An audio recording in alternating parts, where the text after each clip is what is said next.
guys, I'm Maria. I'm Danny. And today we're going to go over 5 tips to become a cosmetic chemist. The reason why we're doing this is because I personally struggle to get my foot in to the cosmetic realm. It just seems so hard. Even though it's such a big industry, there's just a lot of people who don't really know it exists or think about it as a career path. These tips are just a starting point for you to dip your toes in and get familiar with cosmetics and the cosmetic field. Cool. Let's Awesome. start.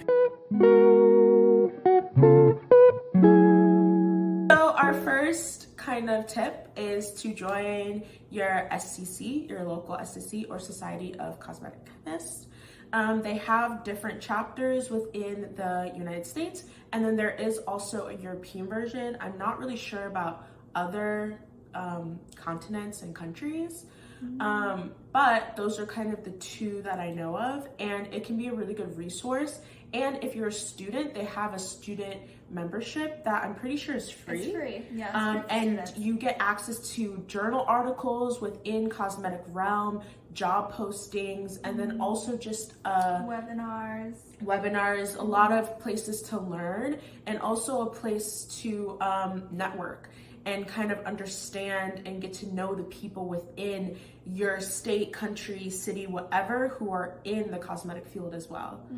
I think that networking is such a big part of getting into any industry. It's really important. It's not about what you know, it's who you know most of the time. It really is, because a lot of times you just learn things as you go. So it's more important sometimes to know who to show those kind of beginning skills to and who to talk to. And a lot of people who you might see on LinkedIn or something are going to have a member of SCC. So it's good to have that kind of connection with them, so you can say, hey, I'm also a member, what do you suggest? Or have some type of bridging to get to know them. Number 2 is getting to know your favorite cosmetics. And basically this is just kind of understanding the IL, which is ingredient list, which can be typically seen on the packaging or the back of the bottle, can, whatever, and just understanding how you use it and what you like about it, and really understanding what makes a product something that you like and something that you don't. And then you can get a better understand for feel and how things work, and in that you can take steps to understanding what certain ingredients make that feel and make it work the way it does. When you first start, just go to Target or go to your bathroom, look at the packaging of your products, looking at the IL. You're not really gonna put the puzzle pieces together until you continually make that effort to notice and familiarize yourself. And then I think you also have to do the due diligence to kind of make a growing dictionary or a glossary of the different terms that you found, what kind of chemical they are, what they're used in. It takes time, and I think also paying attention to the location of the ingredient on the ingredient list can be really helpful as well. Why would something, a lot of times you'll see water as the first ingredient. Get curious as to why. Why is water a base for a lot of our ingredients? If you don't see water as the first ingredient, why? A lot of cosmetic ingredient lists are arranged, or actually all of them are arranged based off of use of the percentage in the formula.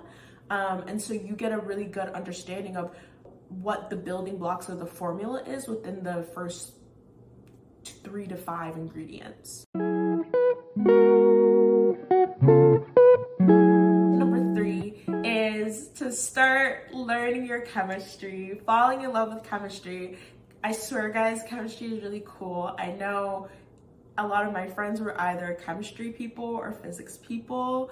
I personally struggle really hard with physics, so I was never a physics person. Me too. But chemistry is a really important background to have when you're going into becoming a cosmetic chemist, because you're looking at how molecules interact all of that can be really helpful, and it's a lot easier to understand if you have some type of background in chemistry. There are also a lot of chemistries. So if you want to dive into more protein chemistry, if you want to do more with like hair, your hair is a protein, understanding the proteins of your hair and how they work can be really helpful. Biochemistry, which is just chemistry within the body. I don't think you get into this industry of becoming a cosmetic chemist without learning chemistry. Yeah. So yeah, it's really important to learn your chemistry.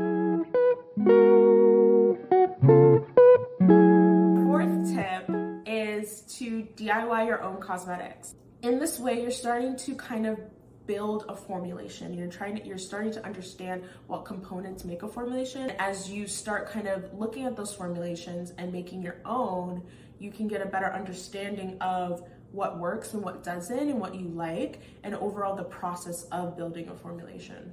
I also think that as you continue to formulate using simple formulas that you find online, you can eventually, building off your knowledge from our tip 1 is getting to know your cosmetics, look at an IL of one of the cosmetics that you're interested in and try to reverse engineer it, because you've already been building off of your foundational knowledge of, you know, all these chemicals. Disclaimer here, preservative systems are highly regulated in every cosmetic. You need broad spectrum against yeast, molds, and just general bacteria. Keep in mind when you're DIYing your own cosmetics, there's more risks for contaminants because you're not necessarily using DI water, you're not necessarily using distilled water. If you're going to make a product at home, please use a preservative system if you can, and please use it within a day if it's an aqueous solution.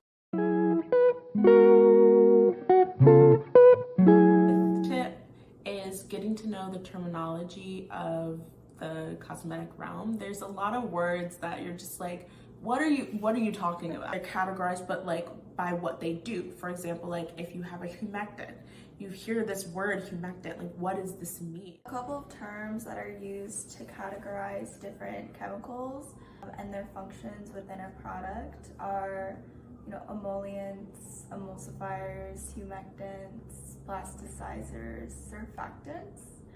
And they all are grouped depending on how they function in the formula. So for example, an emollient falls under the moisturization category, but most likely adds to the feel of the product.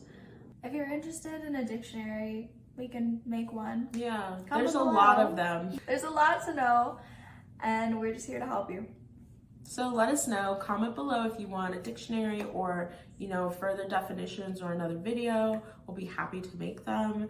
And yeah, follow, like, subscribe if you thought this was helpful, and we'll see you next time. Bye.